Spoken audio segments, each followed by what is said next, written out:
জাবিতে স্বামীকে আটক রেখে নারীকে ধর্ষণ, অভিযোগ উঠেছে ছাত্রলীগ নেতার বিরুদ্ধে।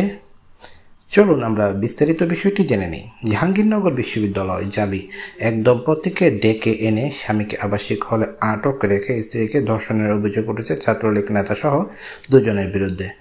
গত শনিবার রাত 9:30টার দিকে বিশ্ববিদ্যালয়ের মীর মোশাররফ হোসেন হল সংলগ্ন জঙ্গলে এ ধর্ষণের ঘটনা ঘটে। এ ঘটনায় ওই নেতাকে বহিষ্কার করেছে বিশ্ববিদ্যালয় শাখা ছাত্রলীগ।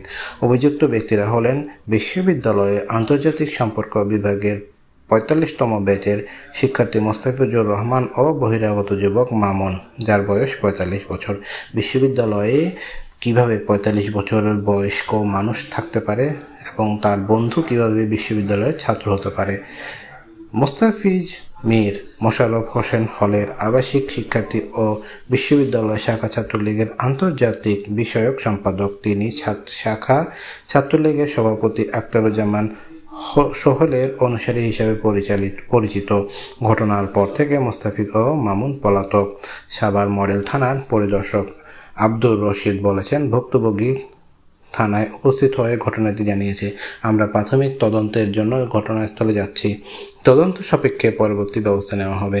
এদিকে ঘটনাটি জানাজানি হওয়ার পর মীর মোশাররফ হোসেন হলের সামনে অর্ধশতাধিক শিক্ষার্থী অবস্থান করে বিক্ষোভ করে।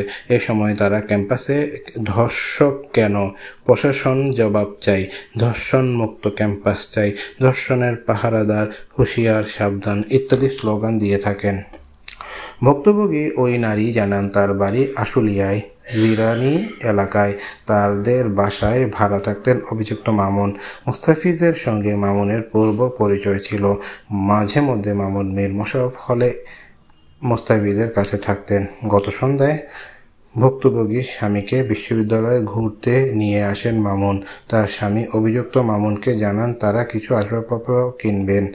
তখন মামুন তাকে বলে, এক আসবাবপত্র দোকানে তার টাকা পাওনা আছে, কিন্তু দোকানদার টাকা ফেরত দিচ্ছে না। ওই দোকান থেকে আসবাবপত্র কিনে টাকাটা মামুনকে দেওয়া হলে ভালো হতো। ভুক্তভোগী আরও বলেন, তাকে নিয়ে দোকানে যাওয়ার কথা ছিল তার স্বামীর। তাই ফোন করে তাকে বিশ্ববিদ্যালয়ে আসতে বলে এবং আসার সময় বাসা থেকে মামুনের জন্য কিছু জামা কাপড় নিয়ে আসতে বলে তার স্বামী, কারণ মামুন কয়েকদিন ক্যাম্পাসে মোস্তাফিজের সাথে থাকবেন। এরপর মোস্তাফিজ ও মামুন মিলে ভুক্তভোগীর স্বামীকে মীর মোশাররফ হলের এ ব্লকের 317 নম্বর কক্ষে আটক রাখে। পরে জামা কাপড় নিয়ে ওই নারী ক্যাম্পাসে এলে তার কাছ থেকে সেগুলো নিয়ে কক্ষে রেখে আসতে বলে মামুন। এরপর মামুন কক্ষ থেকে ফিরে ওই নারীকে বলে তার স্বামী অন্য হলের ফটক দিয়ে আসবেন, সেদিকে যেতে।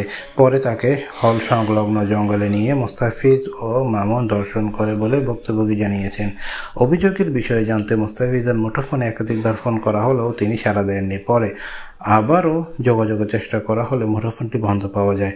এ বিষয়ে বিশ্ববিদ্যালয় মীর মোশাররফ হলের অধ্যাপক সাব্বির আলম জানিয়েছেন, ঘটনাটি শুনেছি, তদন্ত সাপেক্ষে ব্যবস্থা নেওয়া হবে। তারা সিসিটিভি ফুটেজ দেখে অভিযুক্ত ব্যক্তিদের শনাক্ত করার চেষ্টা করছে। বিশ্ববিদ্যালয় শাখা ছাত্রলীগের সভাপতি আখতারুজ্জামান সোহেল বলেছেন, উত্থাপিত অভিযোগের ভিত্তিতে মোস্তাফিজকে জাহাঙ্গীরনগর বিশ্ববিদ্যালয় শাখা ছাত্রলীগ থেকে সাময়িক বহিষ্কার করা হয়েছে। এছাড়া স্থায়ী বহিষ্কারের জন্য কেন্দ্রে সুপারিশ করা হবে। বিশ্ববিদ্যালয়ের প্রক্টর আসম ফিরোজ উল হাসান বলেছেন, ঘটনার সঙ্গে জড়িত থাকলে আমরা রাষ্ট্রীয় আইনে এবং বিশ্ববিদ্যালয় আইনে তাদের ব্যবস্থা গ্রহণ করব।